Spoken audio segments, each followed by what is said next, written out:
아멘. 네, 할렐루야. 네, 참 복된 주일입니다. 하나님의 예배를 통해서 우리에게 복을 주시는데 특히 생명의 말씀을 통해서 그 말씀을 잘 듣고 순종하게 될 때 말씀 그대로 축복이 임하는 그런 은혜가 있을 줄로 믿습니다. 오늘 말씀 은혜로 잘 받으시길 바라고 순종하셔서 말씀 그대로 이루어지는 축복자들 되기 바랍니다. 오늘 말씀의 본문은요, 마태복음 11장 28절부터 30절이고요. 제목은 마음의 쉼을 얻으려면, 이런 제목으로 함께 은혜 나눕니다. 먼저 본문을 같이 읽도록 하겠습니다. 마태복음 11장 28절부터 30절 말씀을 같이 읽겠습니다.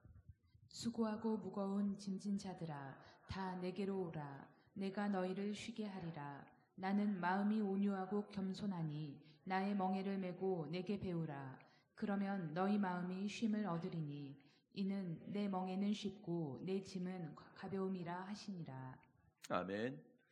네, 우리가 예수를 믿게 되면 마음의 평안 그리고 쉼이 있어야 되는데 믿으면 믿을수록 부담이 되고 짐이 된다. 그러면 이 말씀대로 이루어지지 않는 거잖아요. 그런 분들이 오늘 말씀을 통해서 쉼을 얻는, 평안을 얻는 그런 축복이 있기를 바랍니다. 오늘 말씀은 주님 그러시죠. 수고하고 무거운 짐진 자들아, 다 내게로 오라. 다 합니다, 다. 특별한 사람만 오라가 아니라 다 내게로 오라. 그러면 쉼을 주겠다는 건데, 이 말씀대로 하면 교회 오는 사람마다 다 쉼을 얻고 평안이 임하고 그래야 되는데 그렇지 않은 경우들이 꽤 있거든요. 그럼 왜 그러느냐라고 할 때 마음의 쉼을 얻을 수 있는 그 말씀의 방법, 공식을 모르기 때문에 그렇습니다. 이걸 알지 못해서 그러니까 오늘 말씀을 통해서 내가 어떻게 하면 쉼을 얻는지 그 공식, 그 법칙을 꼭 이해할 수 있기를 바랍니다. 그리고 그대로 행할 수 있기를 바랍니다. 그렇다면 우리가 어떻게 할 때 마음의 쉼을 얻을 수 있는지 말씀을 살펴보도록 하겠습니다. 마음의 쉼을 얻으려면 어떻게 하느냐? 네, 예수님의 온유와 겸손을 배워야 됩니다. 예수님의 온유와 겸손을 배우게 될 때에 마음의 쉼을 얻을 수가 있습니다. 자, 28절과 29절 읽겠습니다. 마태복음 11장 28절과 29절입니다. 수고하고 무거운 짐진 자들아, 다 내게로 오라. 내가 너희를 쉬게 하리라. 나는 마음이 온유하고 겸손하니 나의 멍에를 메고 내게 배우라. 그러면 너희 마음이 쉼을 얻으리니. 아멘. 자, 28절 한 절만 가지고 내가 교회 나왔는데 왜 쉼을 얻지 못하지? 이렇게 되는데 29절까지 읽고 29절처럼 해야 된다라는 거죠. 자, 예수님 그러시죠. 나는 마음이 온유하고 겸손하다. 그래서 나의 멍에를 메고 내게 배우라. 그럼 예수님의 온유와 겸손을 배우라는 거죠. 그렇게 할 때 쉼을 주시겠다는 거예요. 그러면 예수님의 온유하고 겸손한 마음은 어떤 마음이냐? 네, 우리가 배워야 될 예수님의 마음은 어떤 마음이냐라고 할 때 빌립보서 2장입니다. 빌립보서 2장 5절부터 8절 말씀을 보겠습니다. 빌립보서 2장 5절부터 8절입니다. 너희 안에 이 마음을 품으라. 곧 그리스도 예수의 마음이니 그는 근본 하나님의 본체시나 하나님과 동등됨을 취할 것으로 여기지 아니하시고 오히려 자기를 비워 종의 형체를 가져 사람들과 같이 되었고 사람의 모양으로 나타나셨음에 자기를 낮추시고 죽기까지 복종하셨으니 곧 십자가의 죽으심이라. 아멘. 너희 안에 이 마음을 품으라. 곧 그리스도 예수의 마음이니. 이 마음을 품으라는 얘기는 그리스도 예수의 마음을 배우라. 뭐 말씀으로 대체해도 괜찮습니다. 너희 안에 이 마음, 그리스도 예수의 마음을 배우라. 이걸 가져라. 그는 근본 하나님의 본체심에도 불구하고 하나님과 동등됨을 취할 것을 여기지 않고 자기를 낮추셔서 사람의 형체로 오셨고 십자가에 죽기까지 하나님의 명령에 복종하셨는데 이것이 그리스도 예수의 우리가 배워야 될 그 마음이라는 것입니다. 예수님께서 하나님의 말씀에 죽기까지 복종하신 그것이 바로 예수님의 온유하고 겸손한 마음이다. 이렇게 말씀합니다. 온유하고 겸손한 마음을 온유와 겸손을 이렇게 나누어서 좀 보도록 하겠습니다. 먼저 겸손한 마음, 어떤 마음이 겸손한 마음일까? 라고 할 때요. 6절과 7절만 다시 읽겠습니다. 6, 7절입니다. 그는 근본 하나님의 본체시나 하나님과 동등됨을 취할 것으로 여기지 아니하시고 오히려 자기를 비워 종의 형체를 가져 사람들과 같이 되었고. 아멘. 이제 사람같이 됐다. 하나님이 사람같이 되었다. 이게 낮추심입니다. 낮추심. 네, 자기를 낮췄다는 얘기죠. 예수님의 겸손이 뭐냐? 자기를 아주 한없이 낮췄다. 우리와 같은 인간의 존재가 아니고 신이신데 하나님이심에도 불구하고 사람의 모습, 사람의 형체로, 종의 형체로 오셨다라는 거죠. 그리고 하나님께서 보내셨죠. 그래서 보내실 때 아니오하지 않고 예하고 오셨다 이 말이죠. 네, 고린도후서 1장으로 가겠습니다. 고린도후서 1장 19절에 보면 이런 말씀입니다. 읽겠습니다. 고린도후서 1장 19절 읽겠습니다. 우리 곧 나와 실루아노와 디모데로 말미암아 너희 가운데 전파된 하나님의 아들 예수 그리스도는 예하고 아니라 함이 되지 아니하였으니 저에게는 예만 되었느니라. 아멘. 하나님의 아들 예수 그리스도는 어떻게 하고요? 예하고 뭐라 하지 아니었다고요? 아니라 하지 아니하셨다고요. 저에게는 예수님께서는 하나님의 아들 예수 그리스도는 예만 되셨다. 예. 그래서 아버지께서 말씀하시면 예입니다. 네, 아니오를 한 번도 하지 않으셨다. 예만 하셨다. 그래서 이 땅에 오셔서 하나님의 말씀 전할 때도 자기 말씀은 하나도 안 하시고 오직 아버지 말씀만 그대로 전하신 것이죠. 그래서 예수님을 가리켜 계시록 3장에 보면 라디아 교회의 편지의 서두에 보게 되면 예수님은 어떤 분이래요? 아멘이시요, 충성되고 참된 증인이시다.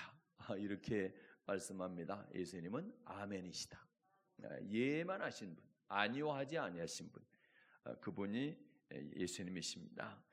그래서 예수님은 아버지 말씀에 예만 하고 죽기까지 아버지 말씀에 복종하셨다라는 거죠.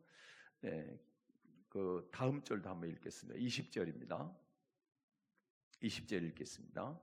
하나님의 약속은 얼마든지 그리스도 안에서 예가 되니 그런즉 그로 말미암아 우리가 아멘하여 하나님께 영광을 돌리게 되느니라. 아멘. 자, 하나님의 약속은 얼마든지 그리스도 안에서 예가 되니 하나님의 말씀은 예수 믿는 사람에게는 다 예라고 해야 될 말씀이라는 거죠.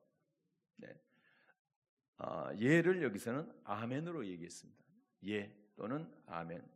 의미는 같습니다. 예는 네, 그렇습니다. 동의합니다. 아멘도 그렇습니다. 동의합니다. 맞습니다. 네, 그런 뜻이거든요. 예수 안에서 하나님의 말씀은 다 예가 된다. 아니요 할 말씀이 하나도 없다. 다 예 이렇게 할 수 있다라는 것이고 그렇게 해야만 되는 것이죠. 그런데 그로 말미암아 우리가 아멘하여 아멘하는 것이 하나님께 뭘 돌리는 것이라고요? 자, 영광을 돌리는 것이다. 하나님께서 사람을 왜 창조하셨나요? 영광 받으시기 위함입니다. 그래서 이사야 42장 7절인데 또 43장 7절인데 43장 21절에는 하나님이 우리를 지으신 목적이 찬송 받으시기 위함.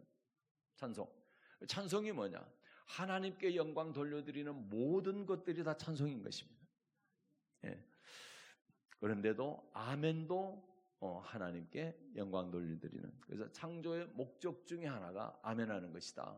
그렇다고 한다면 저와 여러분은 아멘을 많이 해야 되는 것이죠. 아멘을 아주 잘해야 되고 많이 해야 된다.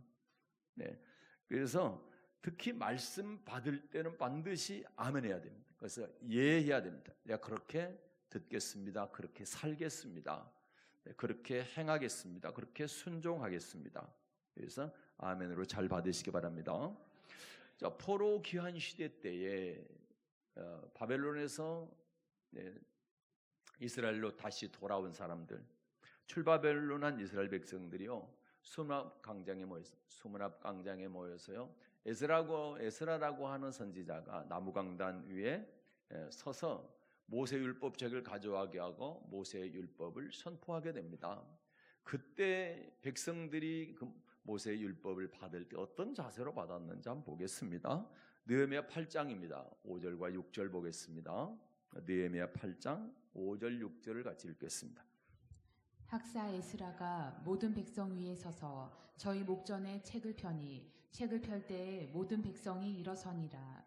에스라가 광대하신 하나님 여호와를 송축하매 모든 백성이 손을 들고 아멘 아멘 응답하고 몸을 굽혀 얼굴을 땅에 대고 여호와께 경배하였느니라.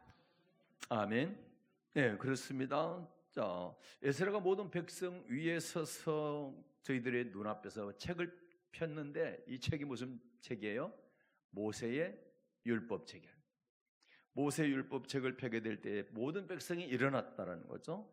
그리고 6절에 보게 되면 에스라가 광대하신 하나님을 송축하게 될 때에 모든 백성이 손을 들고 아멘 아멘 하며 응답했다.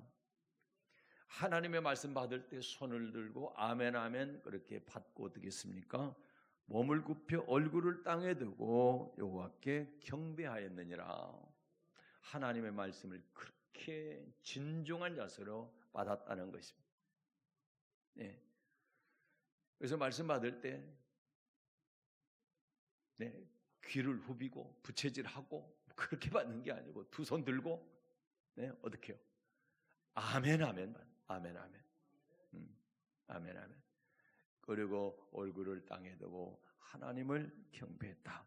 이것이 말씀 받는 오리지널 자세입니다. 그 위쪽으로 쭉 보게 되면 어떤 사람들이 받았냐? 남자, 여자, 무릇 알아들을 만한 모든 자가 말씀 받았습니다. 그래서 우리 자녀들이 부모가 무슨 얘기하면 뭔가 알아듣는다 그러면 와서 다 말씀 받아야 됩니다. 네? 말씀 받아야 돼. 너는 여기서 공부 열심히 해라 그 얘기가 아니고 말씀 먼저 받으러 와야 돼. 무릇 알아들을 만한 모든 사람들은 하나님 앞에 나와서 말씀을 받을 때 두 손 들고 아멘 아멘 하고 받아야 된다. 여러분도 아버지 말씀 받을 때 아니요 하지 마시고 예 아멘 아멘 하시기 바랍니다. 그것이 예수님의 겸손한 마음인 줄로 믿습니다. 또 우리가 배워야 될 예수님의 마음, 온유한 마음. 온유한 마음은 어떤 마음일까요? 빌립보서 2장 8절 가겠습니다. 빌립보서 2장 8절입니다. 사람의 모양으로 나타나셨음에 자기를 낮추시고 죽기까지 복종하셨으니 곧 십자가에 죽으심이라. 아멘. 자기를 낮추시고 죽기까지 복종하셨으니 곧 십자가에 죽으심이라. 하나님 아버지의 말씀에, 다시 말해 생명의 말씀에 죽기까지 복종하는 그런 마음이 바로 온유한 마음입니다.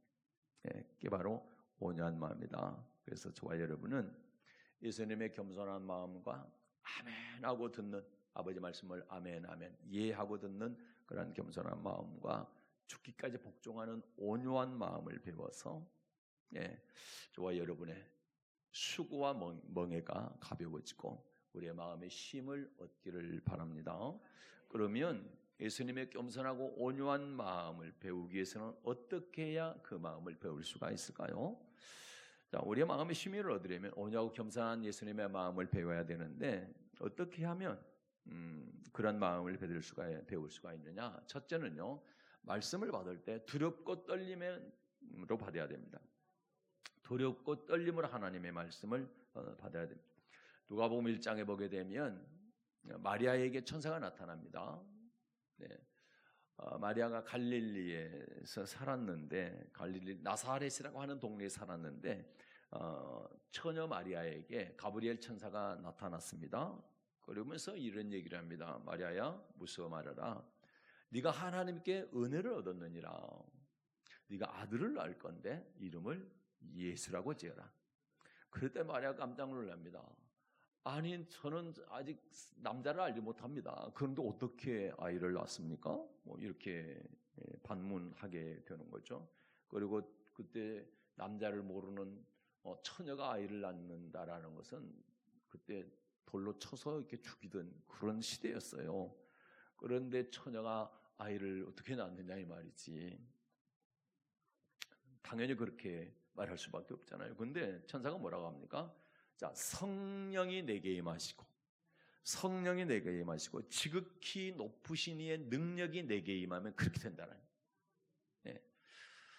그러면서 대저 하나님의 모든 말씀은 능치 못함이 없느니라. 하나님은 어떤 말씀도 다 이루신다. 이렇게 얘기하니까 마리아가 이런 대답을 합니다. 보겠습니다. 누가복음 1장 38절 보겠습니다. 누가복음 1장 38절을 읽겠습니다.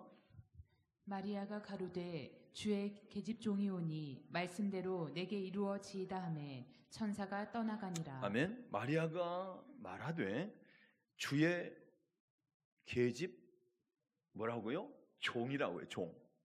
종입니다. 나는 주의 종입니다. 종은 자기 생각대로 하는 게, 주인의 생각대로 해야 돼.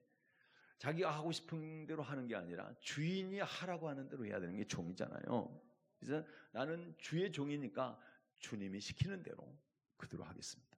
그런데 주님께서 그렇게 말씀하셨다면 그 말씀 그대로 이루어지길 바랍니다. 이 뜻이 뭡니까? 아니 지금 처녀가 아이를 낳게 되면 나는 돌에 맞아 죽지만 하나님이 그렇게 말씀하셨다면 나는 죽더라도 그렇게 이루셔야 됩니다. 그런 얘기입니다. 이게 바로 하나님의 말씀을 두렵고 떨림으로 받는 자세다. 이런 말씀인 것입니다. 그래서 종의 자세로 말씀을 두려고 떨림으로 마리아는 받았는데 우리도 그런 마음으로 받아요. 예수님께서 그 마음을 품으셨다는 거죠. 아버지가 말씀하시니까 십자가 져야 돼. 그러니까 십자가를 지시기 위해서 그 말씀에 복종하셨어요. 그의 사건이 바로 십자가 사건인 것입니다. 아버지 말씀에 복종한 사건이 바로 십자가 사건이다. 그걸 우리에게 보여주신 것이죠.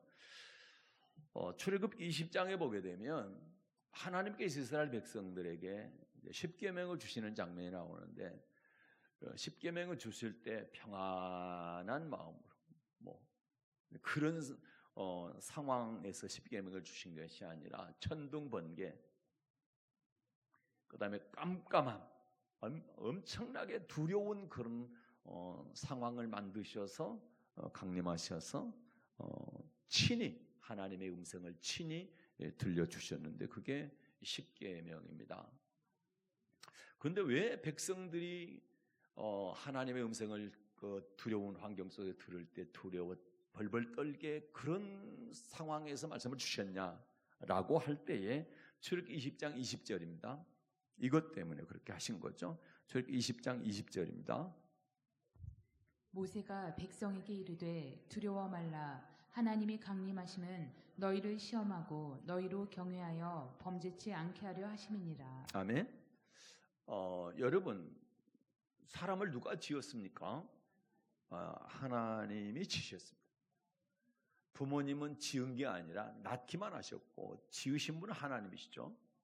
그런데 여러분, 하나님이 사람을 지으셨으니까 사람의 성품에 대해서 가장 잘 아시죠. 특별히 죄를 짓고 난 이후에 죄성을 가지고 태어난 인간들의 상태를 가장 잘 아시는 분이 하나님이시잖아요. 그런데 말씀을 평안하게 그냥 뭐라고 그럴까요? 쉽게 말씀을 주게 될 때 과연 그 말씀을 인간들이 순종할까라고 할 때 하나님은 순종하지 않는다고 보신 거예요. 네, 하나님도 잘 아시겠죠. 그러니까 인간들에게, 사람에게 하나님의 말씀을 주실 때 아주 두려운 상태, 그 말씀을, 하나님의 말씀을 듣고 순종하지 않으면 죽겠구나, 그런 엄청난 두렵고 떨림 가운데 말씀을 받게 하셨다는 거죠. 그래야 너희들이 범죄하지 않는다라는 거. 그 20절 말씀인 거예요. 너희를 시험하고 너희로 경유하여 범죄치 않게 하기 위해서 그렇게 두렵고 떨림은 아주 두려운 상황 속에서 너희에게 말씀을 내가 선포했다라는 거예요. 그런데 말씀을 듣는 이스라엘 백성 입장에서는 말씀 들을 때마다 그렇게 하면 살아남지가 못할 것 같아요.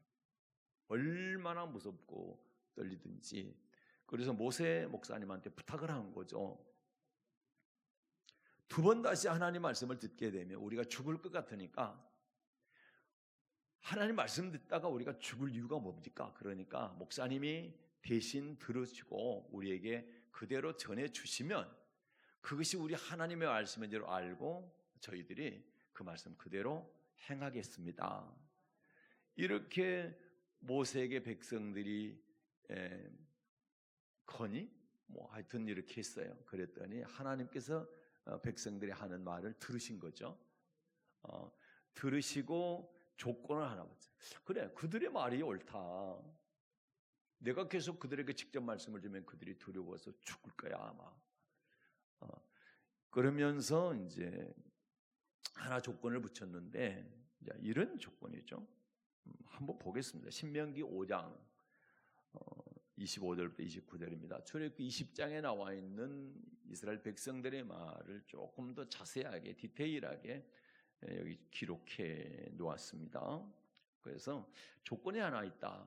앞으로 내가 직접 하지 않고 너를 통해서 하나님의 말씀, 너와 같은 선지자를 통해서 하나님의 말씀 줄 때 지금 그렇게 두렵고 떨리는 마음을 항상 품고 말씀을 드려야 된다. 이 조건 하나 붙이시고 하나님께서 허락하신 거예요. 자, 신명기 5장 25절부터 29절 읽겠습니다. 시작. 죽을 까닭이 무엇이니까? 이 큰 불이 우리를 삼킬 것이요 우리가 우리 하나님 여호와의 음성을 다시 들으면 죽을 것이라. 물은 육신을 가진 자가 우리처럼 사시는 하나님의 음성이 불 가운데서 바람을 듣고 생존한 자가 누구니까? 당신은 가까이 나아가서 우리 하나님 여호와의 하시는 말씀을 다 듣고 우리 하나님 여호와의 당신에게 이르시는 것을 다 우리에게 전하소서. 우리가 듣고 행하겠나이다 하였느니라. 여호와께서 너희가 내게 말할 때에 너희의 말하는 소리를 들으신지라. 여호와께서 내게 이르시되 이 백성이 내게 말하는 그 말소리를 내가 들은즉 그 말이 다 옳도다.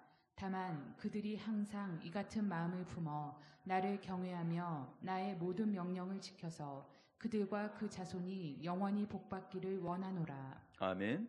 29절에 보니까 다만 그들이 항상 이 같은 마음을 품어, 항상 이 같은 마음. 그래서 직접 내가 얘기하지 않고 선지자를 통해서 말씀을 주게 될 때 그때도 항상 똑같은 마음을 품어, 두렵고 떨리는 마음. 하나님께 직접 말씀 주시면 죽을 것만 같은 그런 마음을 또 품고 하나님의 말씀을 받고 하나님을 경외해서 하나님의 모든 명령을 지켜서 그리고 그들과 그의 자손이 복을 받게 되기를 원한다. 이렇게 말씀하신 거죠.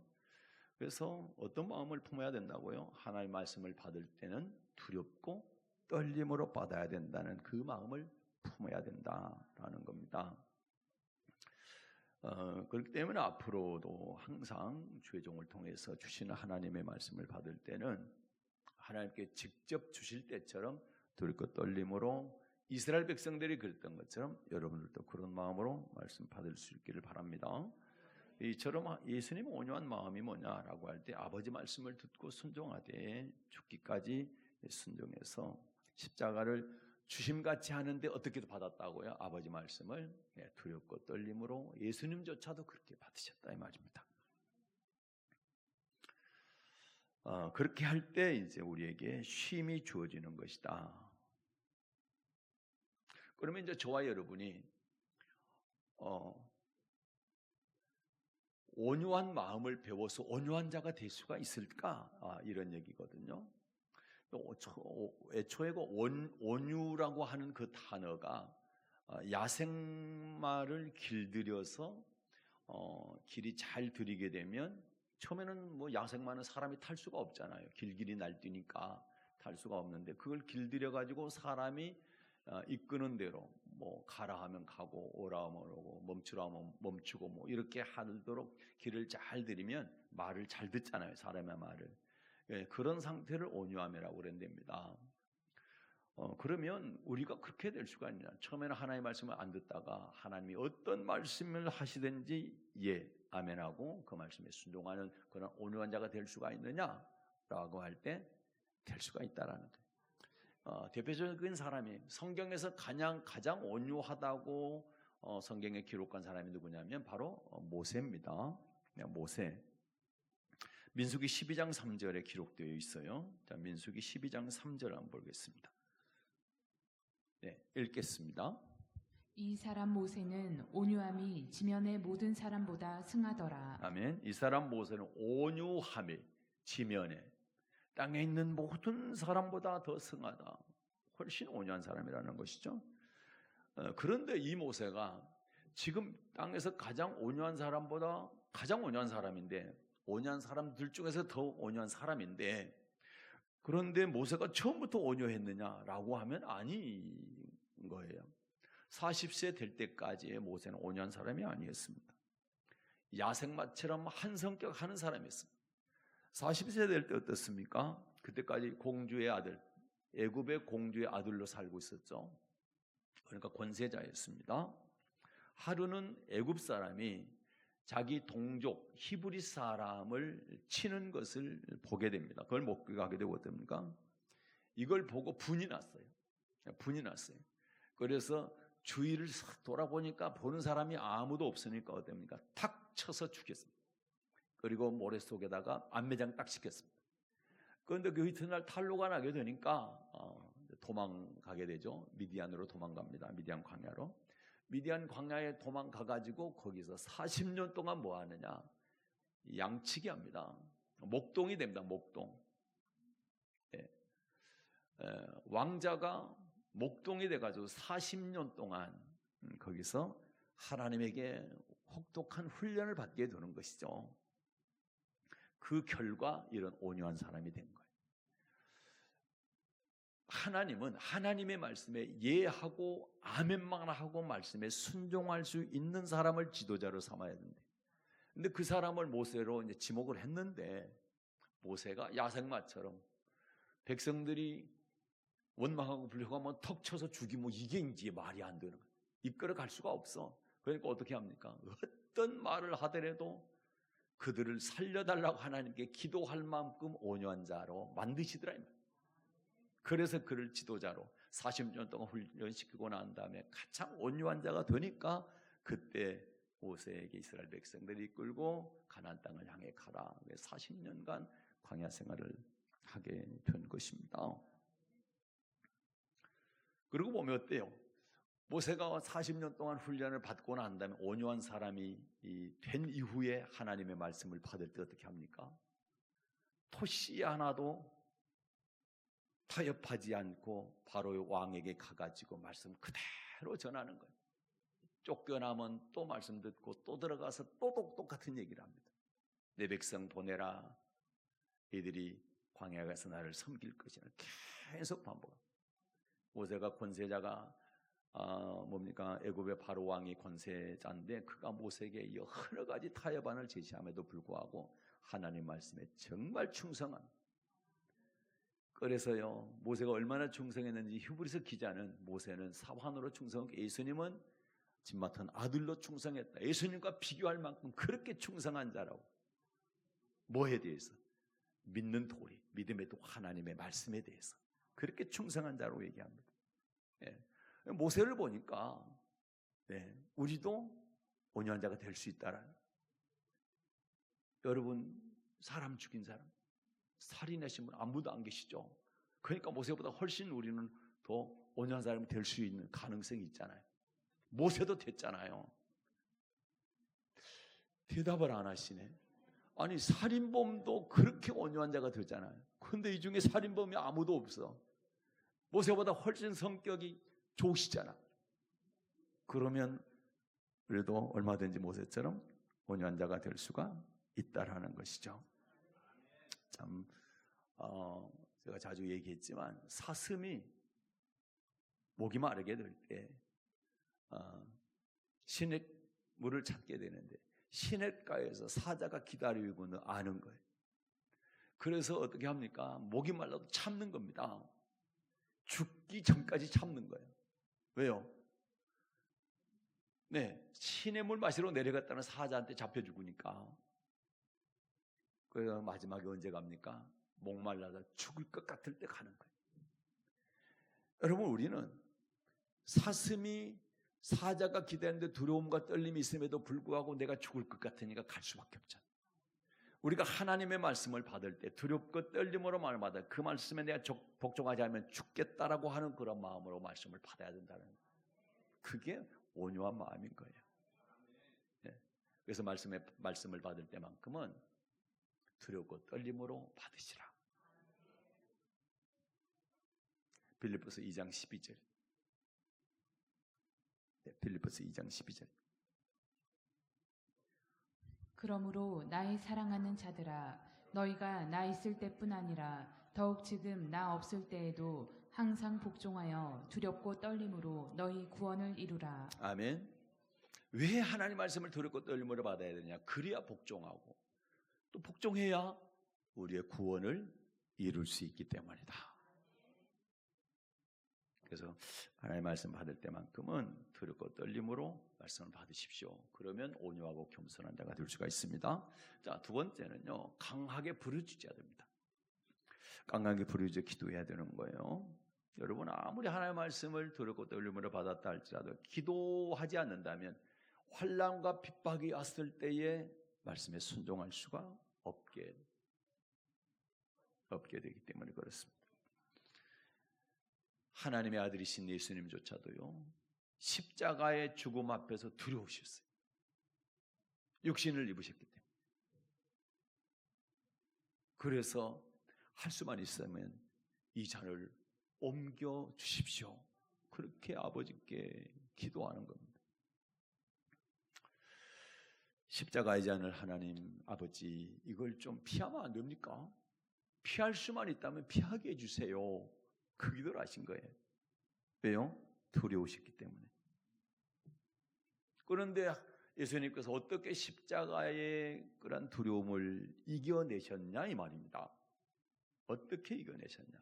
누가복음 22장입니다. 42절부터 44절까지. 누가복음 22장 42절부터 44절입니다. 가라사대 아버지여 만일 아버지의 뜻이거든 이 잔을 내게서 옮기시옵소서. 그러나 내 원대로 마옵시고 아버지의 원대로 되기를 원하나이다 하니 사자가 하늘로부터 예수께 나타나 힘을 돕더라.